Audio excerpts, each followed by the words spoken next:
لا حول ولا قوة إلا بالله العلي العظيم. أعوذ بالله من الشيطان اللعين الرجيم. بسم الله الرحمن الرحيم.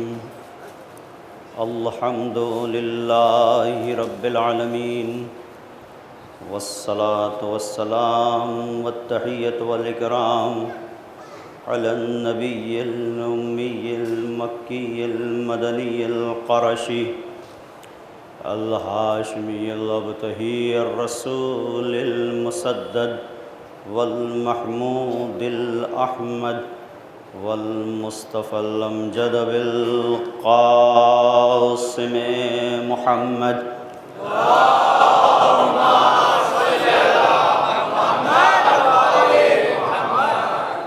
وعلى آله الطيبين الطاهرين المعصومين المظلومين، لا سيما بقية الله الأعظم في الأرضين، ولعنة الله على أعدائهم أجمعين من ليلنا هذا إلى قيام يوم الدين. أما بعد، فقد قال الله الحكيم في كتابه الكريم. بسم الله الرحمن الرحيم. يا أيها الذين آمنوا استجيبوا لله وللرسول إذا دعاكم لما يحييكم واعلموا أن الله يحول بين المرء وقلبه وأنه إليه تحشرون. صلوات.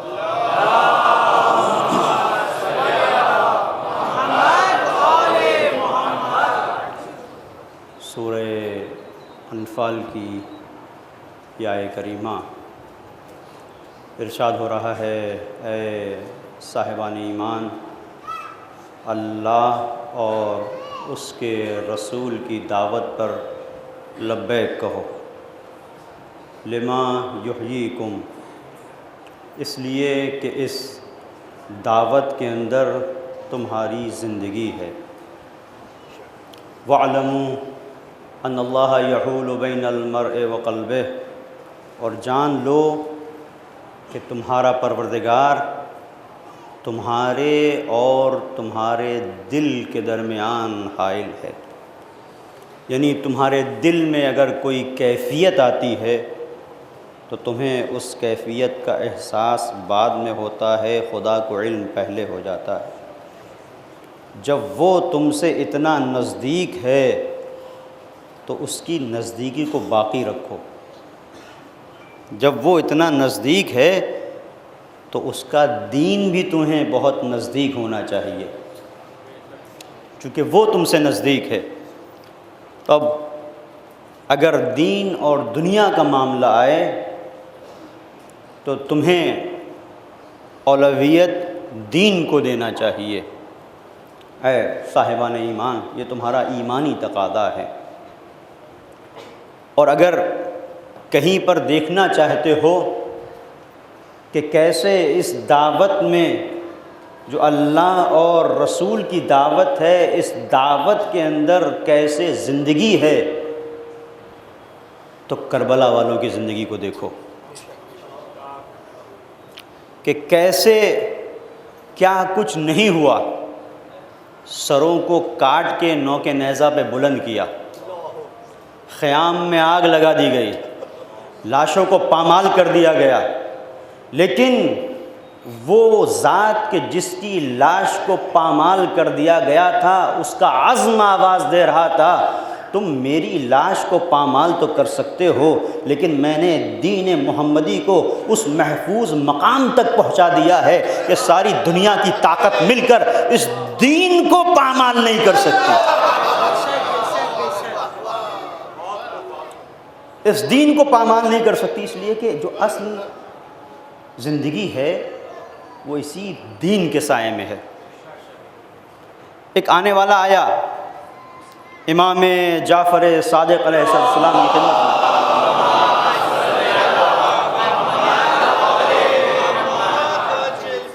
محسوس کیجیے گا کبھی ایسا ہو جاتا ہے، اور استقبال ماہ اعضاء کی پہلی مجلس میں نے اس کی طرف ایک اشارہ بھی کیا تھا، اس سے ملتی جلتی روایت جو میں عرض کرنا چاہتا ہوں، وہ میں نے عرض اس سے پہلے کی ہے کہ کبھی ایسا ہوتا ہے کہ ہم مشکلات میں جب گھر جاتے ہیں، پریشان ہو جاتے ہیں، تو سوچتے ہیں کہ ہم سے زیادہ بے بس کوئی نہیں، ہم سے زیادہ مظلوم کوئی نہیں، ہم سے زیادہ غریب کوئی نہیں۔ خاص طور پر جب مال دنیا اگر نہ ہو تو انسان کہتا ہے کہ ہم غریب ہیں۔ ایسا ہوتا ہے کہ اب ہمارے پاس کچھ نہیں ہے، ہم بالکل فقیر و نادار ہیں۔ ایک شخص ایسا ہی امام کی خدمت میں حاضر ہوا، جس کی طرف میں اشارہ صرف کرنا چاہتا ہوں چونکہ بیان کر چکا ہوں۔ جو دوسری روایت ہے در حقیقت اسے بیان کرنا ہے، لیکن اس کے لیے مقدمہ اس روایت کو توجہ کیجیے گا کہ ابن رسول اللہ بڑی غربت میں جی رہا ہوں، بڑی غربت میں جی رہا ہوں، بڑا پریشان ہوں۔ تو امام نے کہا کہ تم غربت میں جی رہے ہو؟ ہمارے شیعہ ہو؟ مولا آپ کا چاہنے والا ہوں، شیعہ ہوں۔ امام نے آواز دی، شیعتنا کلہم اغنیاء، ہمارا شیعہ غریب نہیں ہوتا، ہمارا شیعہ غنی ہوتا ہے۔ اب آپ دیکھیں، ایک نام کے غنی ہیں، ایک حقیقت میں غنی ہے۔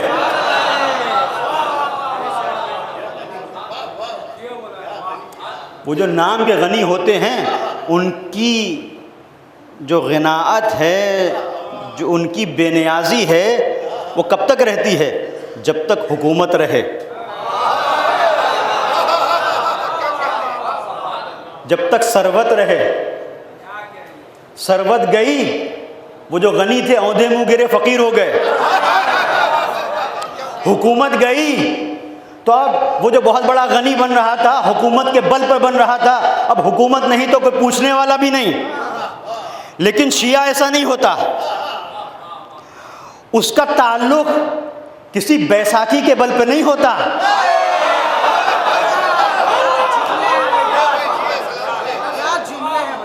اسے مالدار عشق علی بناتا ہے۔ اور عشق علی وہ ہے، حکومت چھن سکتی ہے، پیسہ چھن سکتا ہے، شہرت چھن سکتی ہے، منصب چھن سکتا ہے، لیکن عشق علی وہ دولت ہے جو کوئی چھین نہیں سکتا۔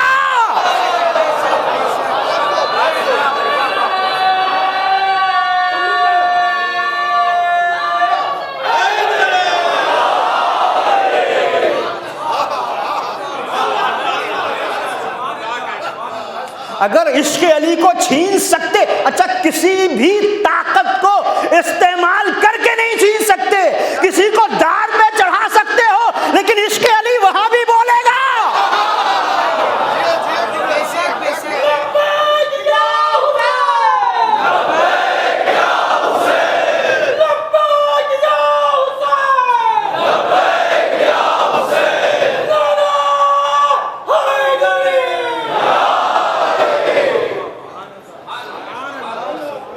تو امام نے کہا کلہم اغنیاء، سب کے سب ہمارے شیعہ غنی ہیں، مالدار ہیں، سب کے سب مالدار ہیں۔ اب اسے تعجب ہوا، امام نے بات کو واضح کیا، توجہ کیجیے گا۔ امام نے کہا کہ یہ بتاؤ، اگر ساری دنیا کی جتنی بھی دولت ہے تمہارے قدموں میں لا کے ڈال دی جائے، تمہارے قدموں میں لا کے ڈال دی جائے، اور تم سے یہ کہا جائے کہ دل سے محبت علی کو نکال دو، یہ دولت تمہاری ہے، تو تم کیا کرو گے؟ کہا مولا خدا کی قسم، اگر عشق علی دل میں ہے تو دنیا کی دولت سے اس کا سودا نہیں ہوگا۔ تو امام نے کہا پھر اپنے آپ کو فقیر کیوں کہہ رہے ہو؟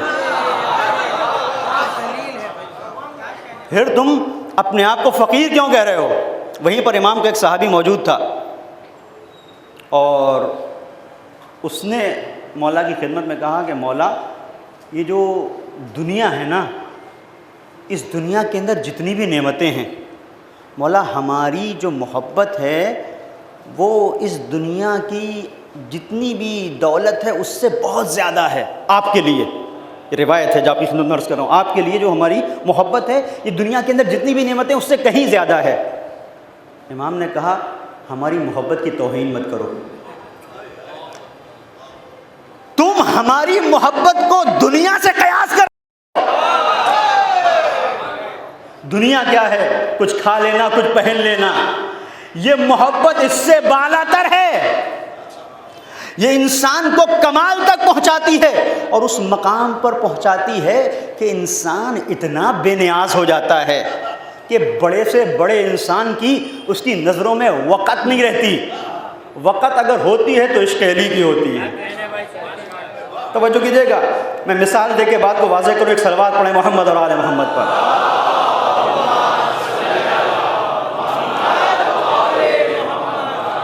محسوس کیجیے گا. بہلول، تاریخ کہتی ہے کہ ہارون رشید نہانے کے لیے گیا حمام میں.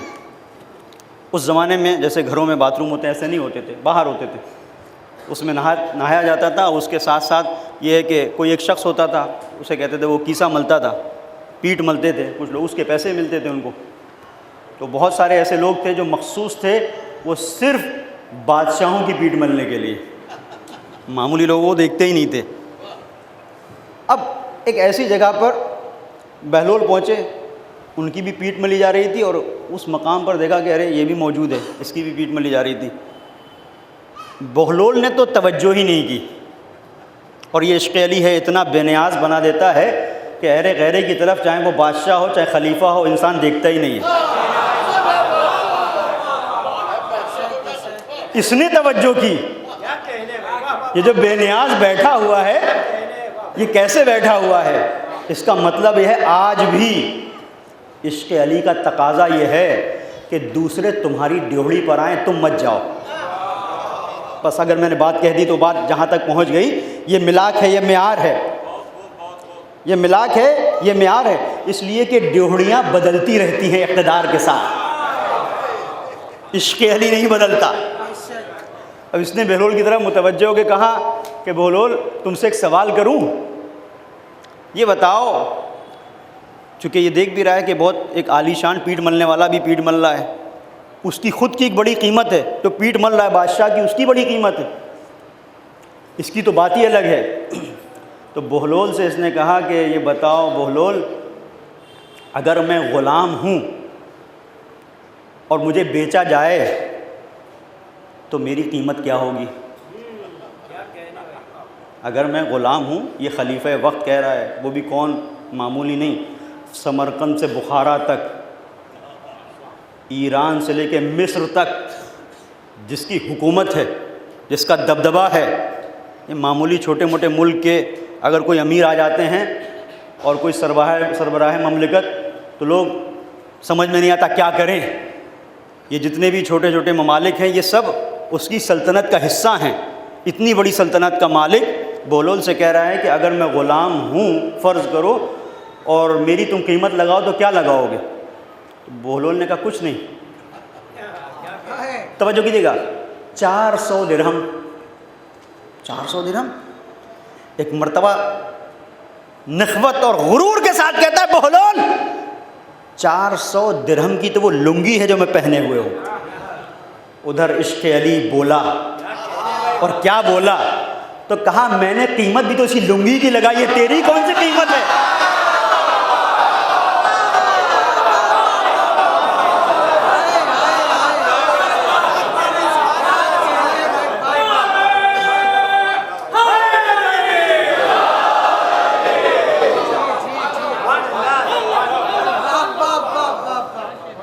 تو علی کے عشق نے فیصلہ کر دیا، ہمارے یہاں خلیفہ کی قیمت نہیں ہوتی، ولایت کی قیمت ہوتی ہے. صلوات پڑھ دیں محمد اور آل محمد پر.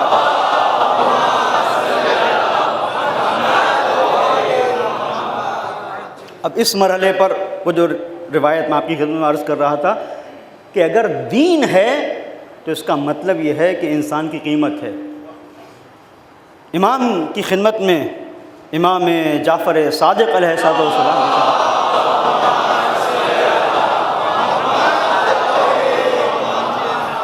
ایک شخص حاضر ہوتا ہے، ابن رسول اللہ، فلاں شخص جو ہے جو آپ کا چاہنے والا ہے، جو آپ کے ساتھ اٹھتا بیٹھتا ہے، مولا آج کل اس کے بڑے حالات خراب ہیں، بہت پریشانی میں ہے. کہ دیکھیں انداز، امام کی نگاہ کیا ہے اور دنیا کی نگاہ کیا ہے، ولایت کی نگاہ کیا ہے اور ملوکیت کی نگاہ کیا ہے. یہاں سے سمجھ میں آئے گا کہ مولا بہت پریشان ہے، بہت مشکلات کا شکار ہے اور بہت فقیر ہو گیا ہے، بہت فقیر ہو گیا ہے. مولا نے سوال کیا کہ کیف دینو، اس کا دین کیسا ہے؟ فقیر تو ہو گیا ہے، لیکن یہ بتائیے کہ جو فقیر ہو گیا ہے، یہ مولا اپنے صحابی سے کہہ رہے ہیں، یہ بتاؤ کہ فقیر جو ہو گیا ہے یہ اپنے دین پر پابندی کے ساتھ عمل کر رہا ہے کہ نہیں؟ کہ مولا فقیر ضرور ہے لیکن اپنے دین پر ویسے ہی عمل کر رہا ہے جیسے پہلے کرتا رہا، مکمل طور پر عمل کر رہا ہے. مولانا نے سوال کیا کیف دینو، اس کا دین کیسا ہے؟ کہا مکمل طور پر دین پر عمل کر رہا ہے. ایک مرتبہ مولا نے جواب دیا واللہ هو الغنی، خدا کی قسم وہ فقیر نہیں ہے، غنی ہے. کیا مطلب؟ کیوں؟ اس لیے کہ دین پر عمل کر رہا ہے. یعنی مولا نے عشق علی کے نظریے کو واضح کیا. تمہاری نظر میں ہو سکتا ہے جن کے دل میں دنیا کی محبت ہے وہ دنیا کی نظر سے دیکھتے ہیں، جس کے پاس پیسہ ہے وہ امیر، جس کے پاس نہیں ہے وہ غریب. نہیں، مولا نے کہا یہ بات غلط ہے. یہ دیکھو کہ جس نے اپنے دین کو محفوظ رکھا وہ امیر، لیکن جس کے پاس سب کچھ ہے لیکن گناہوں میں ملوث ہے، اس سے زیادہ فقیر کوئی نہیں. یہاں سے یہ بات واضح ہوتی ہے کہ حقیقت میں جو زندگی ہے وہ کہاں پر ہے. یا ایھا الذین آمنوا استجیبوا للہ وللرسول اذا دعاکم لما یحییکم، اللہ اور رسول جس طرف پکاریں ادھر جاؤ کہ اس میں تمہاری حیات ہے، تمہاری زندگی ہے. کیوں؟ اس لیے کہ اللہ اور رسول دین کی طرف پکار رہے ہیں. تو جو دین کی طرف چلا جائے وہ مالدار. کس بنیاد کے اوپر؟ چونکہ دین پر عمل کر رہا ہے، دین پر عمل کرنے کی بنیاد کے اوپر وہ فقیر نہیں. تو دین انسان کو غنی بناتا ہے. اب وہ کتنا بڑا غنی ہوگا جو دین کو غنی بنائے. ایک صلوات پڑھ دے محمد اور آل محمد پر.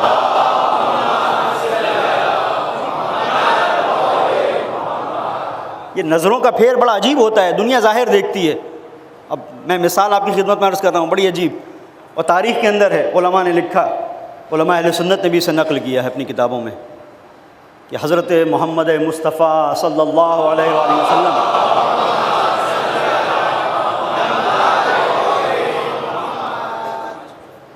باہر نکلے، مدینے کی گلیوں میں ہیں، اور حضرت سید الشہداء امام حسین علیہ السلام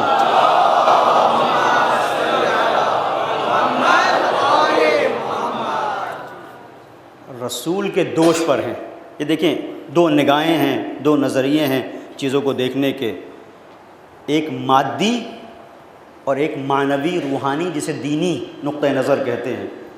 یہ آج نہیں ہے، یہ کل بھی تھا. تو ایک صحابی نے دیکھا کہ پیغمبر اپنے نواسے کو اپنے دوش کے اوپر لے کے چل رہے ہیں، دوش کے اوپر. تو یہ جو دوش کے اوپر دیکھا تو کیا کہا؟ کہا نعم الراکب، یہ کتنا اچھا سوار ہے کہ جو رسول کے دوش پر سوار ہے، یہ کتنا بڑا مرتبہ ہے. صحابی نے کیا دیکھا کہ حسین دوش پیغمبر پر سوار ہیں. رسول نے نظر کو تبدیل کیا، کہا یہ کیوں نہیں کہتے، یہ کیوں نہیں کہتے کہ کتنا اچھا سوار ہے جو میرے دوش پر سوار ہے. صحابی نے کیا کہا تھا کہ کتنی اچھی سواری ہے، یعنی رسول کو دیکھ کر اس نے کہا تھا یہ کتنا اچھا لے کے چل رہے ہیں کہ جس کے اوپر حسین سوار ہے. توجہ کیجیے گا، یعنی کتنی بڑی یہ ایک اہمیت ہے، ایک قدر ہے، ایک منزلت ہے حسین کے لیے. توجہ کیجیے گا کہ دوش پیغمبر پر سوار ہیں. رسول نے نظریے کو تبدیل کیا کہ شرف یہ نہیں ہے کہ میرے دوش پر حسین سوار، شرف یہاں پر حسین کا ہے۔ توجہ کیجئے گا، شرف یہاں پر یہ ہے کہ میں نے حسین کو چونکہ اپنے دوش پر سوار کیا ہے تو اہمیت کو بتا رہا ہے یہ سوار ہونے والا کتنا عظیم مرتبے کا حامل ہے، کتنے عظیم مرتبے کا حامل ہے۔ تو دو نگاہیں تھی، ایک نظر سواری کو دیکھ رہی تھی، ایک نظر سوار کو دیکھ رہی تھی۔ اب آپ اس کو ذرا محسوس کیجئے گا کہ یہ کمال ہے پیغمبر کا، کہ پیغمبر نے اس بات کی طرف متوجہ کیا کہ تم یہ دیکھ رہے ہو جس نے سوار کیا ہوا ہے اس کی ذات بہت بلند ہے، میں یہ بتانا چاہتا ہوں جو میرے دوش پر سوار ہے اس کی ذات بہت بلند ہے، جو میرے دوش پر سوار ہے اس کی ذات بہت بلند ہے۔ اب ہو سکتا ہے کہ یہاں پر بعض لوگ یہ کہیں کہ اس میں کون سی فضیلت ہے، اور اس میں بلکہ ایک نقص ہے کہ پیغمبر اپنے دوش پر حسین کو سوار کیے ہوئے ہیں۔ تو اب یہ ایک طرح سے ایک بعض لوگ جن کو ہضم نہیں ہوتی یہ بات، وہ اس میں ایک پہلو لے کے آتے ہیں کہ یہاں تو رسالت کی سطح کو کم کر دیا گیا۔ توجہ کیجیے گا، لیکن بات یہ نہیں ہے، پیغمبر کسی ایک حقیقت کی طرف اشارہ کرنا چاہتے ہیں، اور وہ اشارہ کیا ہے؟ ایک مثال کے ذریعے سے فرض کریں کہ بعض لوگ کے ذہن میں یہی شبہ ہے نا کہ پیغمبر نے اگر دوش پر امام حسین کو سوار کر لیا اس کا مطلب رسالت کی اہمیت گھٹ گئی، دوش پر سوار کر لیا، لہٰذا کیوں اہمیت کا مرحلہ لے کے آتے ہیں؟ تاکہ یہ کہہ سکیں کہ یہ واقعہ ہوا ہی نہیں، یہ واقعہ نہیں ہوا۔ اگر آپ کہتے ہیں کہ دوش پر پیغمبر نے سوار کیا، اس کا مطلب یہ ہے کہ جو ظاہری مرتبہ ہے وہ نواسے کا وہ نہیں ہے جو پیغمبر کا ہے، تو پیغمبر نے اگر سوار کر لیا تو رسالت کی اہمیت کم ہو گئی۔ تو اس چیز کو اگر سمجھنا ہے، فرض کریں کہ ایک بہت بڑا جہاز ہے پانی کا، بہت سارے لوگ اس میں سوار ہیں، اور ایک ایسی منزل پر وہ جہاز پہنچے جہاں پر بکھری ہوئی لہریں اس کے اوپر حملہ آور ہو جائیں، ایک ایسی منزل پر پھنس جائے کہ جہاں پر لہریں اسے غرقاب کرنے کے درپے ہوں، اور اس مقام پر ایک جو کیپٹن ہے، جو جہاز کا ناخدا ہے، وہ بڑی محنت سے اس جہاز کو اپنی ٹیکنک کو استعمال کرتے ہوئے ساحل نجات تک لے کے آ جائے، اور جب وہ لے کے آ جائے تو جہاز کا مالک آئے اور اسے اپنے دوش پر سوار کر لے، تو آپ یہ بتائیے گا جگہ بدل جائے گی؟ نہیں، وہ جو ناخدا ہے ناخدا رہے گا، جو جہاز کا مالک ہے وہ مالک رہے گا۔ تو کسی کو اگر دوش پہ بٹھا لیا تو اس کا مطلب نہیں ہے کہ رسالت کی اہمیت کم ہو گئی۔ یہ ظاہری آج کی دنیا میں ہم نے دیکھا کہ اگر جہاز کا مالک یہ دیکھتا ہے کہ اس کے ناخدا نے بڑا کام کیا، مجھدار سے کشتی کو نکال کے لے کے آ گیا اور اسے اس نے اپنے دوش پہ بٹھا لیا، تو دنیا یہ نہیں کہے گی کہ کیپٹن مالک بن گیا، مالک کیپٹن سے کمتر ہو گیا۔ نہیں، ایسا نہیں ہے۔ آج کی دنیا میں یہ مانی جانی بات ہے، اس لیے کہ خطروں سے نجات دلائی ہے اس ناخدا نے، لہذا ضروری ہے کہ اس کے مرتبے کو پہچانوایا جائے۔ عزیزو، یہ دنیا میں آج ہوتا ہے، لیکن رسول ہماری طرح محتاج نہیں کہ واقعہ ہو تو نظروں کے سامنے آئے۔ رسول جیسے آج دیکھتا ہے ویسے کل دیکھتا ہے۔ مطلب یہ تھا دوش پہ اٹھا اس لیے رہا ہوں کہ ایک دور وہ آئے گا جب یزیدیت کا طوفان اٹھے گا، جب طوفان اٹھے گا تو کشتی نجات یہی حسین بنے گا۔ لہذا اٹھا کے بتا رہا ہوں کہ یہ وہ ہے جو نہ مجھے بچائے گا، میری رسالت کو بچائے گا، اور 1,24,000 انبیاء کی محنتوں کو بچا لے جائے گا۔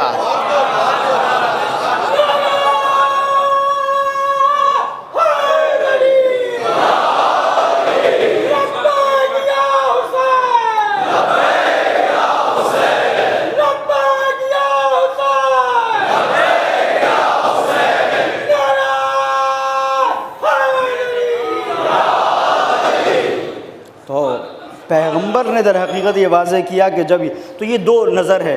اب وہ ظاہری طور پر یہ دیکھ رہا ہے کہ فضیلت اس میں ہے، فضیلت اس میں ہے کہ حسین سوار ہیں، نہیں، ادھر سے رسول اللہ یہ بتانا چاہتے ہیں کہ در حقیقت کمال اس بات میں ہے کہ میں نے اس کو اس لائق جانا اور اتنا مرتبہ اس شخصیت کا ہے کہ اس کو میں نے سوار کیا۔ پوری توجہ کیجیے گا۔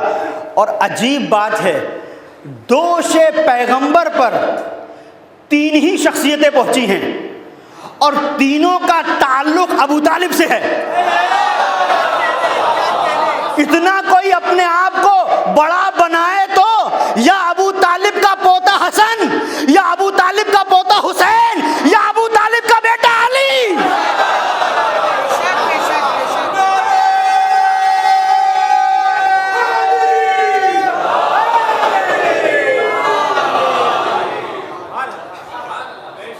ورنہ پیغمبر نے تو بعض ایسے ہیں جو سوچتے رہ گئے کہ پیغمبر کی چھوٹی سی انگلی تھام لے، اجازت نہیں دی پیغمبر نے، لیکن کچھ لوگوں کو دوش پہ بھی سوار کیا اور کچھ کو اپنے سینے پہ بھی سلایا۔ یہ پیغمبر بتانا چاہتے ہیں کہ یہ شخصیتیں کیا ہیں۔ یہ وہ شخصیتیں ہیں کہ جن کی بنیاد کے اوپر دین پیغمبر باقی رہنے والا ہے، شریعت پیغمبر محفوظ رہنے والی ہے۔ یہ وہ شخصیتیں ہیں کہ جن کی نگاہ وہی ہے جو پیغمبر کی نگاہ ہے۔ یہ وہ شخصیتیں ہیں جن کی نظر وہی ہے جو پیغمبر کی نظر ہے۔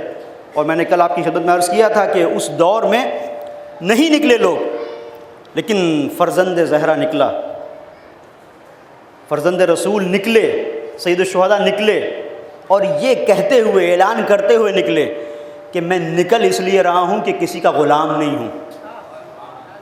الناس عبید الدنیا، لوگ دنیا کے غلام ہیں۔ والدین لائق علی السنتہم، اور یہ دین ان کی زبان پر چڑھا ہوا ایک ذائقہ ہے۔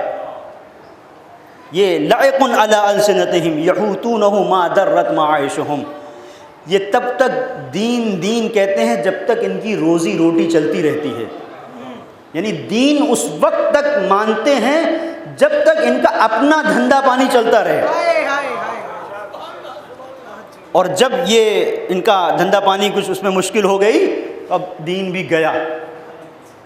تو بہت سارے ایسے لوگ تھے جو اس لیے دین کو مان رہے تھے کہ مال غنیمت مل رہا تھا، تو اب در حقیقت دین نہیں تھا، یہ در حقیقت مال غنیمت تھا جو دین سے مل رہا تھا، تو دین کی بات کر رہے تھے۔ اب یہاں مال غنیمت کی بات نہیں ہے، یہاں جو کچھ ملا ہے اسے خدا کی راہ میں دینے کی بات ہے۔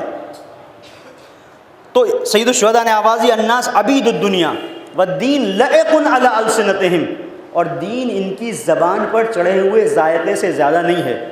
وَإِذَا مُحِّسُوا بِالْبَلَاءِ قَلَّ الدَّيَّانُونَ، اور جب انہیں منزل امتحان میں لایا جاتا ہے تو دیندار لوگ کم ہو جاتے ہیں۔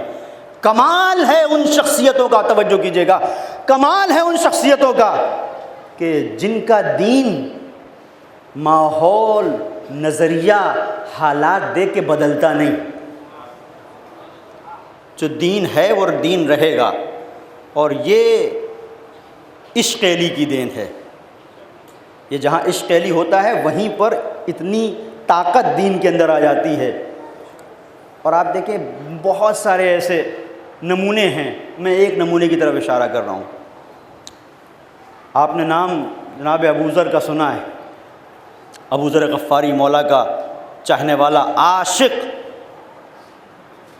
ایک بار اصحاب کے مجمع میں امیر المومنین علی ابن ابی طالب علیہ السلام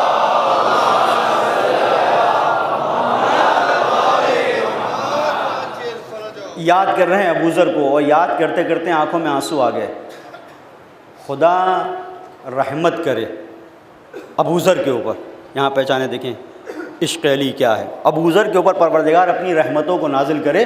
اور پھر مولا نے واقعہ بیان کیا، کہتے ہیں کہ ایک زمانہ وہ آیا کہ جب لوگوں نے، مفہوم روایت میں آپ کی خدمت میں عرض کر رہا ہوں، جب لوگوں نے جو فیصلہ پیغمبر نے کیا تھا اس کے مقابلے پر دوسرا فیصلہ کیا، اور خلیفہ وقت کو ضرورت محسوس ہوئی کہ ابو ذر کی بیعت لے، ابو ذر کی بیعت لے۔ تو اس نے کیا کیا کہ ابو ذر کے پاس کچھ اشرفیاں بھیجی، محسوس کیجیے گا، ابو ذر کے پاس کچھ اشرفیاں بھیجی اور ابو ذر سے کہا کہ ابو ذر یہ خلیفہ وقت کی جانب سے تمہارے لیے خاص طور پر انعام ہے، بیعت کر لو۔ ابو ذر نے وہ جو غلام تھا جو لے کے آیا تھا یہ اشرفیاں، اسے اندر آنے کی اجازت نہیں دی، وہیں گھر کے باہر روک دیا، اور جیسے ہی اس نے اپنی بات ختم کی دروازہ بند کر دیا۔ پھر اس نے دق الباب کیا، پھر دیا، تو ابو ذر نے کہا کہ ابو ذر وہ نہیں ہے، توجہ کیجیے گا، ابو ذر وہ نہیں ہے جو علی کی محبت کو چند اشرفیوں کے بدلے بیچ دے۔ اور پھر جملہ تھا ابو ذر کا کہ خدا کی قسم یہ چند اشرفیاں کیا، اگر ساری دنیا کی نعمتیں لا کے ابو ذر کے قدموں میں ڈال دی جائیں اور ابو ذر سے کہا جائے علی کے جسم پر جو ایک روواں ہے اس سے بدل دو، تو علی کے جسم کے ایک روئے سے ساری دنیا کی ثروت کا سودا نہیں کر سکتا۔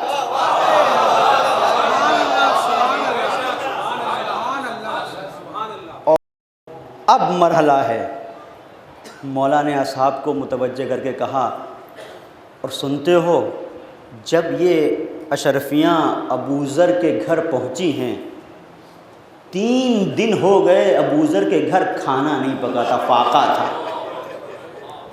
اس کا مطلب یہ ہے کہ عشق علی وہ ہے جو ہر ایک منزل پر انسان کا سہارا بنتا ہے، جو اپنی خودی کا سودا نہیں کرنے دیتا، جو عشق کا سودا نہیں کرنے دیتا۔ ہم فقیر ہیں، ہم غریب ہیں، ہم نادار ہیں، ہم بےکس ہیں، سب کچھ، لیکن ہمارے دل میں ایک بڑی محبت ہے جو علی کی محبت ہے، اور یہ اس سے بڑھ کر کچھ اور نہیں ہے۔ یہ منزل ہے حقیقت میں محبت کی۔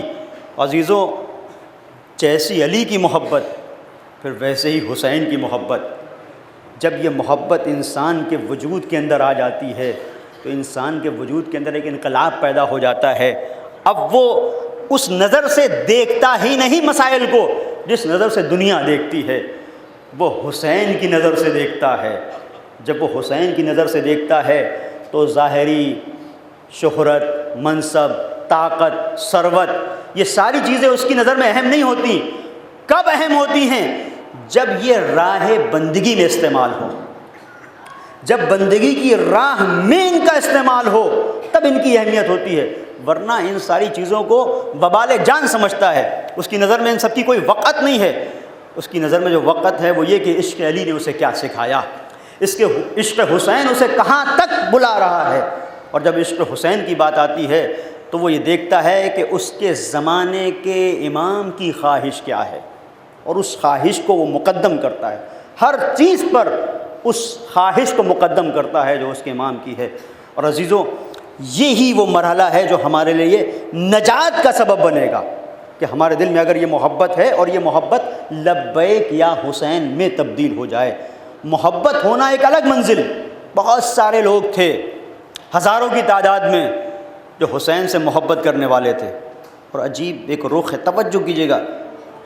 عباس محمود عقاد ایک رائٹر ہیں مصر کے، بہت بڑے، بہت ان کی کتابیں ہیں، ان کی کتاب ہے ابو الشہداء، اس حقیقت کو اس میں بیان کرتے ہیں۔ کہتے ہیں کہ سید الشہداء کی ذات وہ تھی اس دور میں، سن 60 ہجری میں، تو 61 میں جیسے ہی محرم ہوا تو مولا کی شہادت ہے، کہ جب مولا نے اپنا سفر شروع کیا ہے اس وقت روئے زمین پر وہ کہتے ہیں کوئی ایسا نہیں تھا جو حسین کے شرف کا، ان کے مرتبے کا، ان کی عظمت کا قائل نہ ہو۔ یہ عباس محمود عقاد نے لکھا، ابو الشہداء کتاب کا نام۔ اور پھر عجیب بات اس میں لکھتے ہیں، کہتے ہیں یہاں تک کہ ان کا دشمن بھی ان کے شرف میں کوئی کمی پیدا نہ کر سکا اور حسین کی عظمت میں کوئی نقص نہ نکال سکا۔ اب وہ لکھتے ہیں اس وقت بھی کہ جب دیکھیں عام طور پر ایسا ہوتا ہے معمولی حالات ہیں، معمولی حالات میں اگر ایک انسان سے کہا جائے کسی کی برائی کرو، ہو سکتا ہے کہ جب وہ اپنی متعادل مزاج کے ساتھ ہے، بیلنس اور اس کے وجود کے اندر کوئی ادھر ادھر کی بات نہیں ہے، اتھل پتھل نہیں ہے، تو ہو سکتا ہے کہ ٹھہراؤ چکے ہے وہ کچھ نہ کہے، لیکن جب غصہ آتا ہے تو آدمی ہو سکتا ہے کسی کو کچھ بھی بول دے۔ بہت قریبی لوگوں کے لیے غصے میں انسان کیا سے کیا کہہ دیتا ہے، کیا سے کیا غصے میں دوست کو کہہ دیتا ہے۔ لیکن کمال فضیلت حسین یہ ہے کہ جانی اور تاریخی دشمن بھی اس وقت جب شدید غصے میں ہے تب بھی الفاظ ڈھونڈتا ہے حسین کے نقص میں بیان کرنے کے لیے، الفاظ ساتھ نہیں دیتے۔ اب انہوں نے لکھا کہ جب امام حسین علیہ السلام نے صلوات پڑھے محمد و آل محمد پر،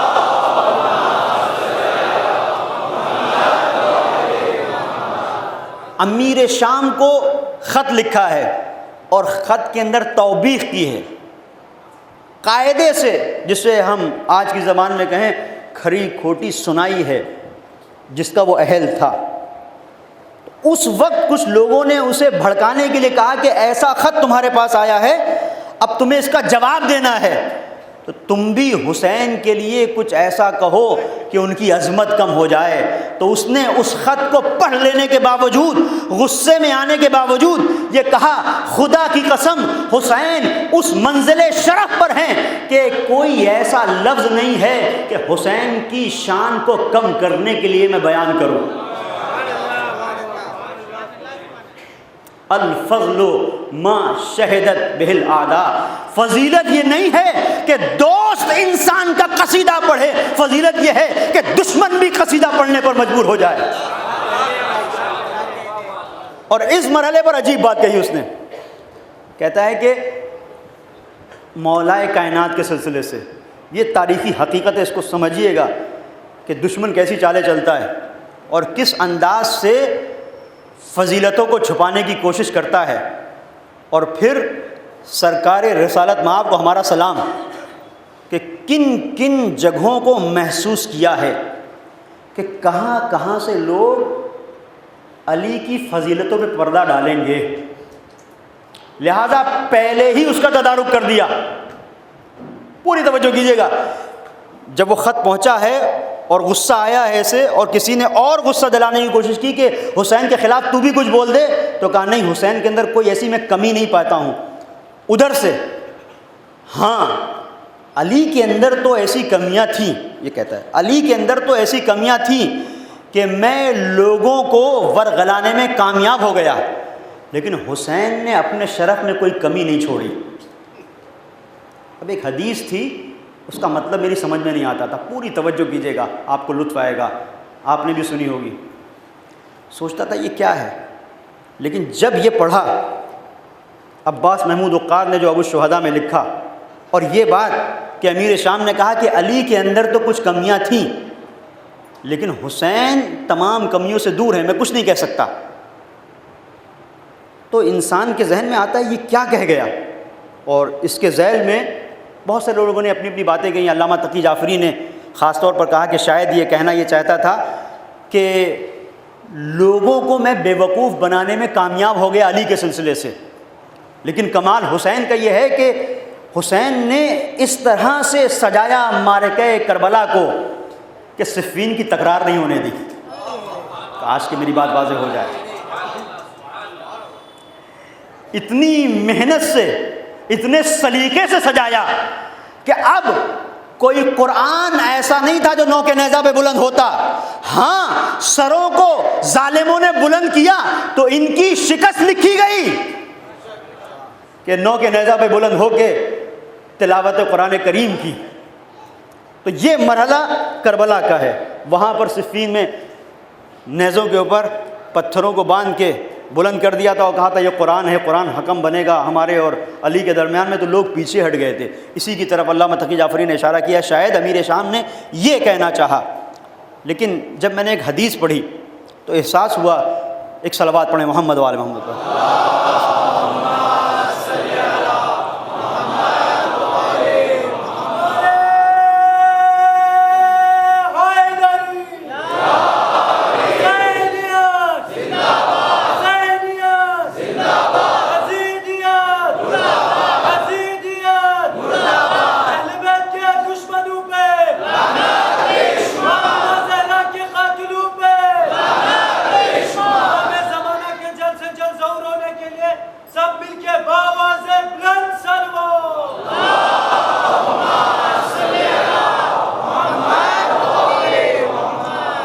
اب میں آپ کے سامنے وہ حدیث پیش کر رہا ہوں جو میں نے کہا کہ میں نے پڑھی اور سمجھ میں نہیں آتا تھا کہ کہا کیا ہے پیغمبر نے. ایک حدیث ہے، ان الحسن والحسین سیدہ شباب اہل الجنہ وابوہما افضل منہما. پیغمبر نے حدیث ارشاد فرمائی کہ بے شک حسن اور حسین جنت کے جوانوں کے سردار ہیں اور ان کا باپ ان دونوں سے افضل ہے. اب کچھ کہنے کی ضرورت نہیں، یہ نام نہاد کاتب وحی کے رخ پر تماچا ہے. تو یہ کہتا ہے کہ حسین کی فضیلت وہ ہے جس میں ہم کوئی کمی نہیں کر سکتے، اس لیے کہ حسین نے کچھ چھوڑا ہی نہیں. ہاں علی کے اندر کچھ کمیاں تھی، تو دیکھ جو وحی لے کر آیا وہ یہ کہہ رہا ہے کہ حسین فضیلت رکھنے والے تھے، جوانوں کے سردار ضرور تھے، لیکن جو فضیلت ان کے باپ کی ہے وہ نہ حسن کی ہے نہ حسین کی ہے.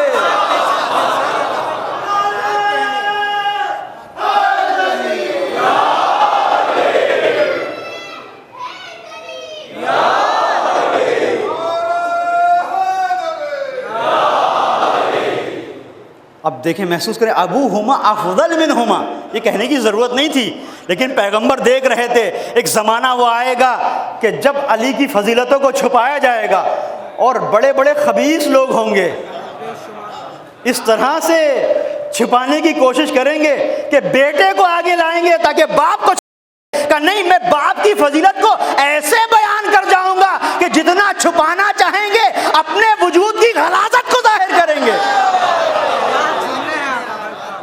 صلوات پڑھ دے محمد اور آل محمد.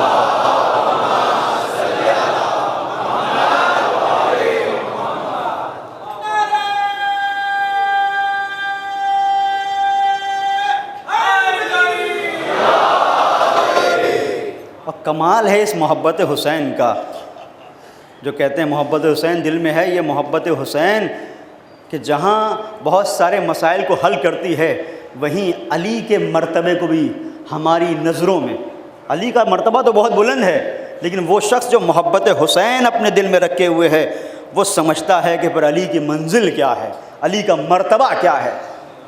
عجیب منزل ہے، علی کا مرتبہ کیا ہے، علی کی منزل کیا ہے. اب اس کے ضمن میں کیونکہ دامن وقت میں گنجائش نہیں رہی، آگے کبھی عرض کروں گا. یہاں پر روکتے ہوئے آپ دیکھیں جس طریقے سے علی کی منزل ہے اسی طریقے سے بعد کے آنے والے علی اور ان سب کی فضیلتوں اور ان کے شرف کو سید الشہداء نے واضح کیا ہے، کربلا نے واضح کیا ہے. ابھی مولا امام رضا علیہ السلام کے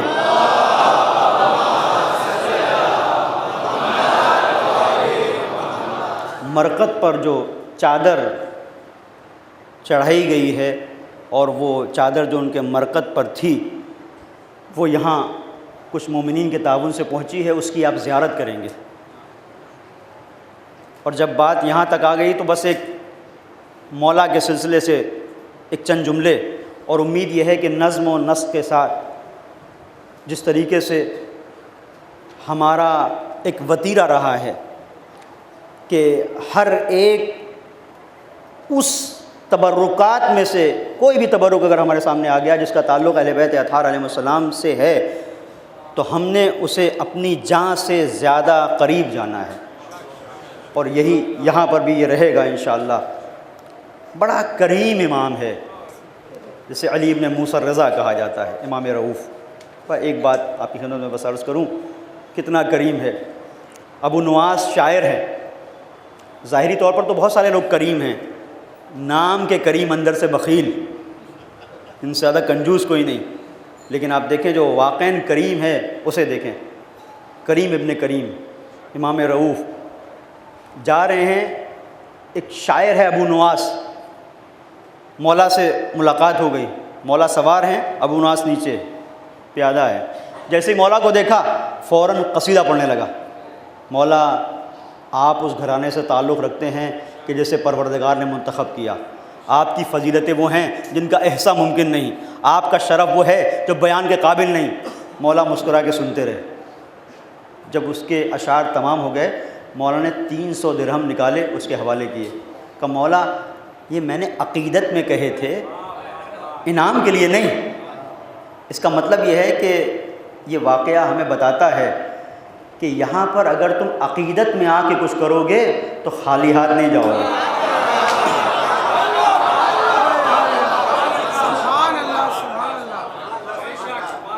اب انسان سوچ سکتا ہے کتنا کرم، یہ دے دیا کافی تھا، نہیں۔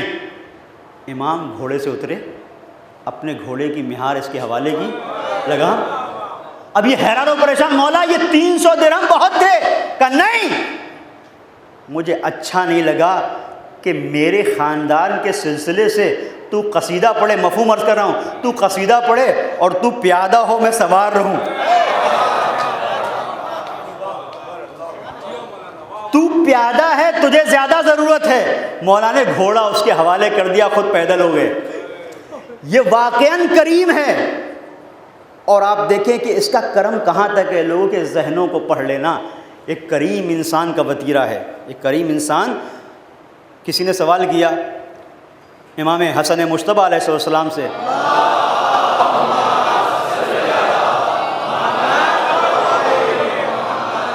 مولا ومل کرم، کریم اہل بیت کہا جاتا ہے امام حسن مجتبیٰ کو۔ کہا ممل کرم، کہا العطیہ قبل المسئلہ، کرم یہ ہے کہ سوال سے پہلے دے دیا جائے، سوال کرنے پر دیا جائے تو یہ دنیا کے کریم ہوتے ہیں۔ لیکن جو یہ گھرانہ ہے اہل بیت کا، یہاں پر سوال کرنے سے پہلے دیا جاتا ہے۔ اور اس کے بہت سارے نمونے ہیں۔ بلخ سے ایک شخصیت جو صاحب حیثیت و ثروت تھی، ایک بہت بڑا انسان جس کے بہت نوکر چاکر تھے، غلام تھے، آیا مولا کی بارگاہ میں زیارت کے لیے، امام رؤوف کی زیارت کے لیے آیا۔ دروازے پر جب پہنچا زیارت کے سلسلے سے اور اذن دخول جب پڑھنے لگا تو اس کی آنکھوں میں آنسو تھے کہ مولا میں بلخ سے آیا ہوں آپ کی زیارت کی۔ اس کے ساتھ اس کا غلام بھی تھا۔ پوری توجہ کیجیے گا، ابھی مولا کے مرقد کے اوپر جو چادر چڑھائی گئی تھی، جو چادر رکھی ہوئی تھی، اس کی آپ زیارت کریں گے، پہچانے کہ کتنے عظیم المرتبت وجود، جو معنوی وجود رکھتا ہے، عظیم المرتبت حجت خدا، پروردگار کی 8ویں حجت، اور اس کی زری پر جو چادر، اس کی زیارت آپ کو نصیب ہو رہی ہے۔ اس شرف کو محسوس کیجیے گا۔ تو اب یہ جو آیا تھا اپنے غلام کے ساتھ، جب خاص اس کے اندر حالت پیدا ہوئی، سجدے میں چلا گیا، مولا کے در پر سجدہ خدا کو کر رہا ہے۔ مولا کے دروازے پر اپنے سر کو اس نے رکھ دیا اور رکھنے کے بعد گریہ کر رہا ہے کہ مولا آپ کا شکریہ، آپ نے میری آمد کو قبول کیا۔ غلام نے دیکھا کہ آقا سجدے میں، غلام بھی سجدے میں، غلام بھی سجدے میں گریہ کر رہا ہے، دونوں اٹھے۔ ایک مرتبہ اس نے غلام کو اپنے سے قریب بلایا، گلے لگایا اور غلام سے کہا کہ دیکھو میں یہاں پر زیارت کے لیے آیا، تم میرے ساتھ آئے، میں تمہیں کچھ دینا چاہتا ہوں۔ کیا دینا چاہتے ہو؟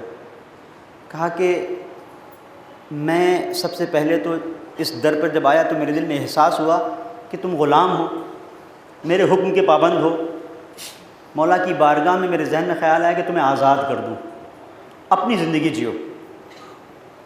اس کے بعد ٹھہرا نہیں۔ دوسری چیز، میری ایک کنیز ہے جو بڑی دیندار، پرہیزگار، مذہبی ہے، میں چاہتا ہوں کہ تمہاری شادی اس سے کر دوں اور تم اپنی زندگی گزارو، اور پریشان مت ہونا۔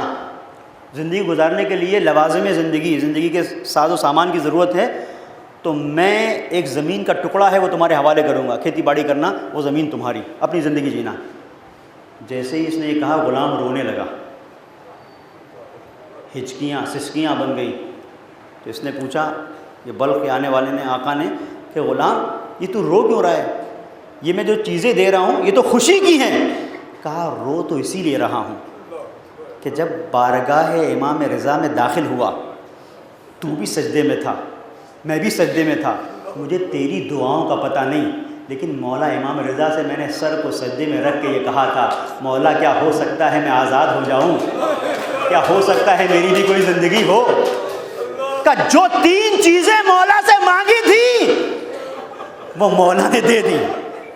یہ امام رؤوف ہے، یہ امام امام کریم علی ابن موسیٰ رضا آپ گئے ہیں، اور آپ عزیز و سوچے کہ وہ امام ہے کہ جس نے سید الشہداء کے غم کے سلسلے سے ایک خاص انداز اختیار کیا،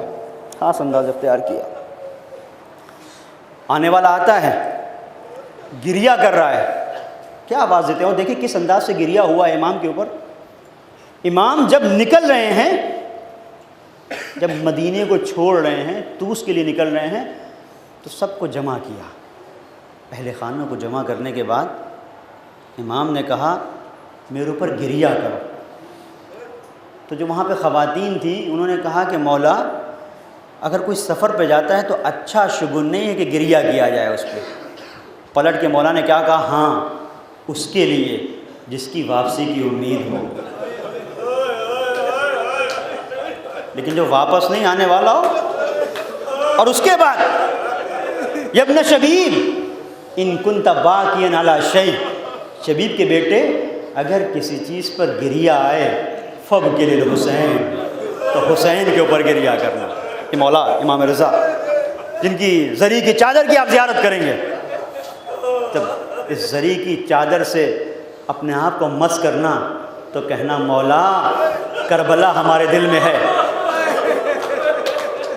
آپ کی بڑی تمنا تھی، آپ کا بڑا اہتمام تھا کہ آپ کے جد کے اوپر گریہ کیا جائے، تو مولا کربلا والوں پر گریہ کر کے آنسو بہا کے ہم اپنے وجود کو اس چادر سے متبرک کر رہے ہیں آقا۔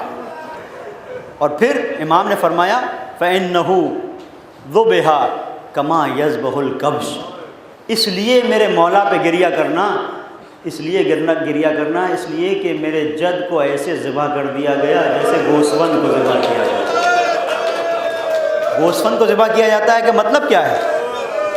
مطلب کیا ہے عزیزوں؟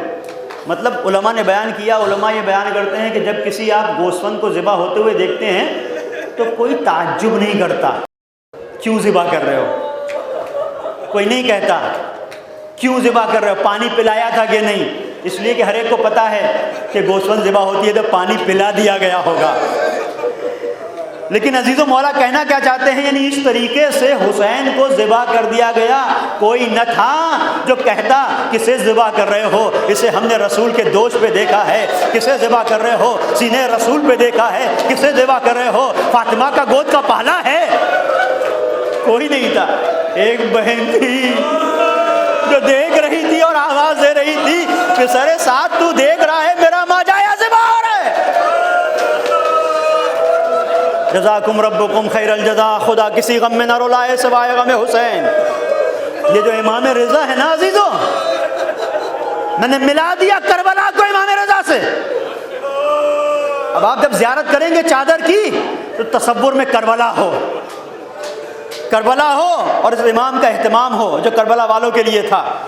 آپ عجیب انداز دیکھیں گے شہادت کا، کیا انداز ہے مولا کا کہ جب بلایا ہے مامون نے تو اباسل سے کہتے ہیں اباسل میں جا رہا ہوں، فاجر نے مجھے بلایا ہے، واپس پلٹوں اگر برہنہ سر آؤں تو مجھ سے گفتگو کرنا، میں تمہاری بات کا جواب دوں گا، لیکن اگر میرے سر پر کچھ ہو تو مجھ سے گفتگو نہ کرنا، سر اگر ڈھکا ہوا ہو۔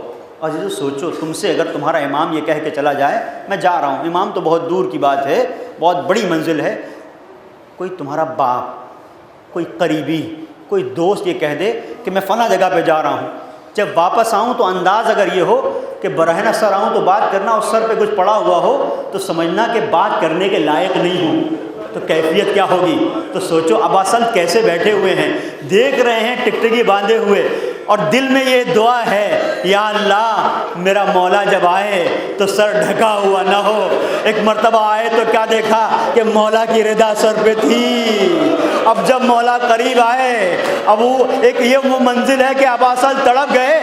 اب عزیزوں ایک عالم دین ہیں، انہوں نے ایک عجیب بات کہی، استاد انصاریان کہتے ہیں زہر کا اثر اتنا زیادہ تھا کہ کم سے کم اس راستے سے کہ جو خلیفہ کے گھر کا، دربار کا اور امام کا راستہ تھا، امام کے گھر کا، یہ مختصر سا راستہ امام 50 بار بیٹھے اور اٹھے۔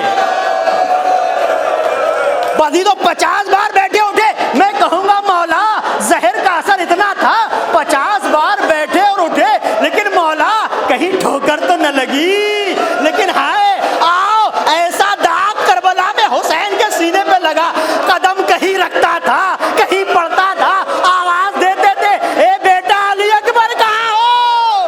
ارے دکھائی نہیں دیتا۔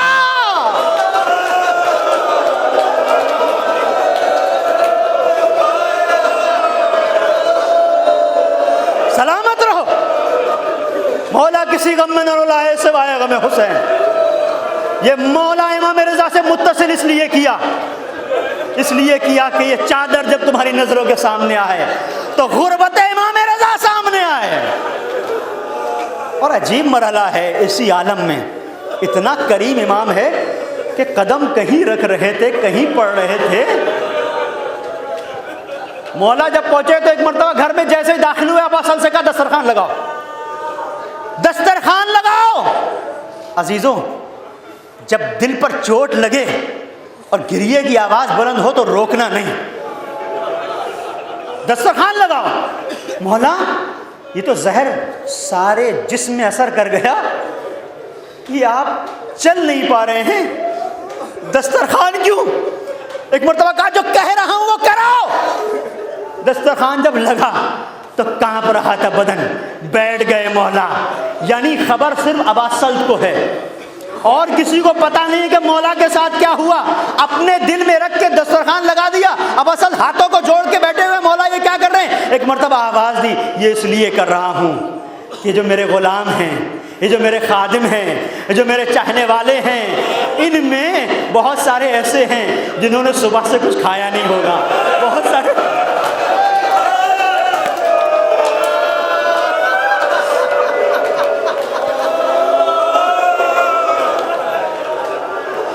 سارے بھوکے ہوں گے۔ میں نہیں چاہتا کہ میری شہادت کے بعد لوگ تجہیز و تکفین میں مشغول ہو جائیں اور کوئی بھوکا رہے، کوئی تڑپتا رہے، کوئی پیاسا رہے۔ میں کہوں گا مولا اتنا خیال کیا، ارے کربلا میں آ جاتے، یہاں بھی تو ننھی سکینہ بھوکی ہے۔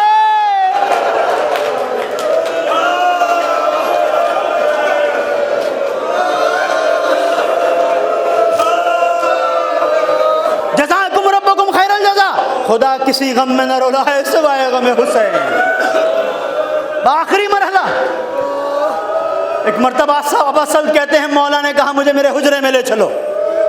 اگر یہ چادر کی زیارت نہ ہوتی تو مصائب نہ پڑتا، لیکن چونکہ مولا خود چاہتے ہیں کہ ذکر کربلا ہو، مولا کے مصائب ہو اور پھر ذکر کربلا، رو حسین پہ رو۔ عزیزوں مولا نے خود خواہش کی ہے کہ جب کبھی میرے اوپر گریہ آئے تو مجھ پر مت رونا، میری غربت پہ مت رونا، حسین پہ رونا۔ تو مولا کے مصائب گریہ حسین پہ کرنا ہے۔ کہا ابا سلط مجھے میرے حجرے میں لے چلو۔ حجرے میں ابا سلط لے کے گئے۔ اب مولا تڑپ رہے ہیں، تڑپ رہے ہیں، زہر کا اثر ہے۔ عجیب کیفیت عزیزو، جب زہر شدید طور پر اثر کرتا ہے تو انسان کو پیاس بہت لگتی ہے۔ جب پیاس لگتی ہے تو عزیزو کیا ہوتا ہے کہ انسان کے سامنے اندھیرا چھانے لگتا ہے۔ یہی کیفیت ہے عزیزو، ہر ایک امام کی شہادت زہر سے ہے۔ سید الشہداء اور مولا کائنات کے بعد آپ دیکھیں ہر امام نے اس پیاس کی شدت کو محسوس کیا ہے، یعنی ہر امام کربلا سے خود کو متصل کر رہا ہے۔ اور عجیب مرحلہ ہے عزیزو، جب کوئی اس دنیا سے رخصت ہوتا ہے، خاص طور پر اگر زہر اثر کر رہا ہو تو تڑپتا ہے اور وہ چاہتا ہے اس کا کوئی قریبی اس کے ساتھ ہو۔ مولا کی شہادت کہاں ہے؟ طوس میں، اور مولا کا بیٹا کہاں ہے؟ مدینے میں۔ تو ہر ایک چاہتا ہے کہ بیٹا موجود ہو۔ عزیزو دو تین جملے میں نے زحمت کو ختم کر دیا، گریے کی آوازوں کو روکیے گا نہیں۔ ایک مرتبہ ابا سلط کہتے ہیں کہ مولا اپنے حجرے میں گئے اور مجھ سے کہا کہ باہر سے کنڈی چڑھا دینا، کوئی نہ آئے۔ میں باہر نکل گیا۔ ایک مرتبہ باہر میں نے دیکھا ایک صاحبزادے کو جو صحن خانہ میں موجود تھا۔ میں نے کہا ارے آپ کہاں سے آئے؟ کون؟ امام محمد تقی، امام جواد، ارے کمسنی کے عالم میں آ گئے اس لیے کہ امام کے جنازے کو امام ہی تجہیز و تکفین کے فرائض کو انجام دیتا ہے، وہی دفناتا ہے، وہی نماز پڑھاتا ہے، بعضیزوں وہی کفن پہناتا ہے۔ یہ مرحلہ تھا۔ اب اصل نے ہاتھوں کو جوڑا کہ آپ کہاں سے آ گئے اس گھر میں؟ کہا جو خدا مجھے وہاں سے طوس سے مدینے لے کے آیا وہی یہاں لے کے آیا۔ ایک مرتبہ کہتے ہیں کہ دروازہ کھول دیا، ارے امام کے بیٹے امام جواد امام کے قریب پہنچے، آنکھوں کو کھولا، اپنے ماجائے کو دیکھا، لخت جگر کو دیکھا، اپنے سے قریب کر لیا۔ اب اصل کہتے ہیں مولا نے امام کو اپنے سینے پر لگا کر کچھ وصیتیں کی، اور دیکھتے دیکھتے جب وصیتیں تمام ہوئی تو ایک مرتبہ کیا دیکھا، اس چھوٹے سے امام نے اپنے باپ کا سر عزیزو آخری جملے اپنے زانوں پہ رکھ لیا۔ ایک جملہ مجلس میں نے ختم کر دی۔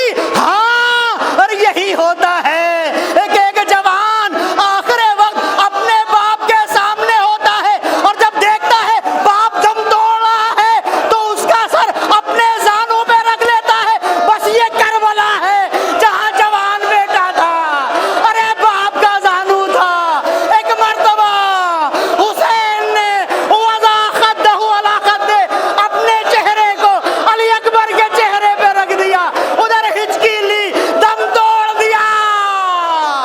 حسین نے آواز دی، اے علی اکبر لقد استرحیت من ہم الدنیا و غمہا، اے میرے لال، ارے غم دنیا سے نجات پا گئے، اپنے باپ کو در در کی ٹھوکریں کھانے کے لیے تنہا چھوڑ دیا۔ سیعلم الذین ظلموا ایام منقلب۔